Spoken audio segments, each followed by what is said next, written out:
जय श्री राम भाइयों।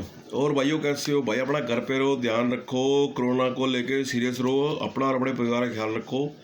समस्या आगे आगे और ज़्यादा विकट होएगी। सितंबर लास्ट तक जो WHO की रिपोर्ट है उसके हिसाब से हिंदुस्तान के अंदर जो कोरोना है बिल्कुल अपने पीक पॉइंट पर होगा और ये संख्या जाएगी 50 लाख से ऊपर। तो मेरा आपसे निवेदन है, अपना और अपने परिवार को सेफ रखें। दूसरा भाइयों, जैसा कि आप सभी जानते हैं कि कल सुशांत के केस को लेके सुप्रीम कोर्ट ने केस जो है CBI के हवाले दे दिया है। मगर मेरा आपसे निवेदन है, ये भी हमारी पहली जीत है, आखिरी जीत नहीं है। क्योंकि CBI के मामले में मैं आपको 3 एग्जाम्पल अभी देता हूँ ऐसे कि जो CBI ने केस लेने के बावजूद भी रिजल्ट कुछ नहीं निकला था। पहला केस आपको मैं बताता हूँ, आरुषि कांड का केस क्या हुआ था, रिजल्ट 0। दूसरा केस आपका महाराष्ट्र का जो मुख्यमंत्री था उसके खिलाफ में आदर्श घोटाला हुआ था, उसका रिजल्ट क्या निकला, वाई मंत्री बन के बैठा हुआ है, केस रिजल्ट 0। तीसरा केस CBI के पास था जिया खान का, जो बॉलीवुड की जिन्हें सुसाइड का मैटर हुआ था, रिजल्ट क्या निकला था, 0। तो आप मेहरबानी करके इतना मत खुश हो।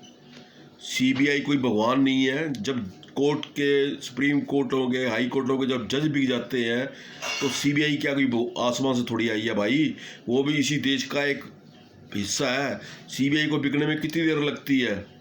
मैं आपको बताता हूँ, मेरा खुद का एक अपना पर्सनल अनुभव है।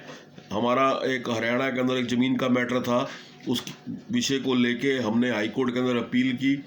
हाई कोर्ट के बाद में हमने वहाँ पे डिमांड करी कि हमारी जो ज़मीन है वो एक्वायर कर ली है किसी अनऑथराइज बंदों ने। तो उसका हमारे को इसकी बहुत लंबा, इसके अंदर सारी नेता तक ही फंसते थे उसके अंदर, हरियाणा गवर्नमेंट के। तो हमने कहा कि हमारी को चाहिए इसके अंदर CBI की जांच। क्या हुआ, CBI वाले आए, हमारी इन्वेस्टिगेशन करी, हमारे बयान लिए, सब कुछ लिया, मगर क्या हुआ, बाद में दूसरी पार्टी से उससे मिलके पैसे खा गए, हमारा केस वहीं का वहीं हो गया। तो CBI को भगवान मत समझो। इस देश के अंदर हर एक इंसान बिका हुआ है, कोई दूध का धुला हुआ नहीं है, सब बिकाऊ है। CBI के बारे में ये ख्याल दिमाग से निकाल दो कि CBI आ गई तो आपको 100% रिजल्ट मिल जाएगा।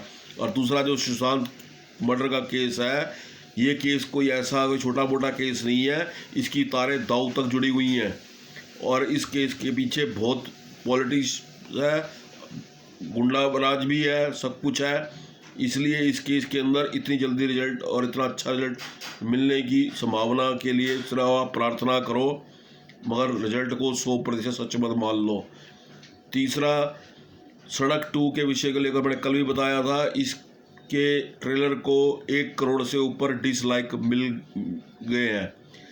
तो मैं भगवान जी से यही प्रार्थना करता हूँ कि जिस प्रकार से सड़क 2 के विषय को लेके, बॉलीवुड को लेके आज हमारे देश का, हिंदू समाज का बहुत बड़ा वर्ग एक अपनी एकजुटता दिखा रहा है, अपनी जागरूकता दिखा रहा है, इसी प्रकार आने वाले समय के अंदर मेरी भगवान से प्रार्थना है कि हिंदू समाज के अंदर इतनी सद्बुद्धि दे कि अपनी जाति से उठे, इसके अंदर अपनी जागरूकता दिखाए, अपनी राजनीतिक विचारधारा से ऊपर उठे, उसमें अपनी जागरूकता दिखाए।